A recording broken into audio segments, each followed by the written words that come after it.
Friendship often ends in love, but love and friendship, never. Charles Caleb Colton. 2 weeks ago, ni-message ako ng friend ko. Alan, kita naman tayo. UST. Sa harap nun, may Starbucks. Kape naman tayo.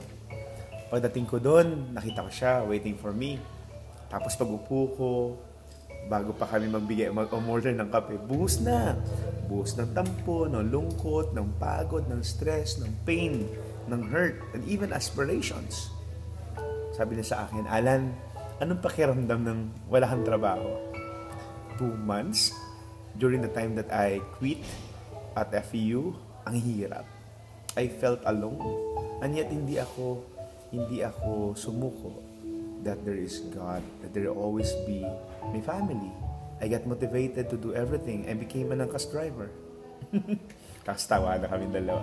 Sabi niya, UP graduate, journalist, I resigned, wala akong trabaho ngayon. Ako, nakapag-aral sa UST, angkas driver.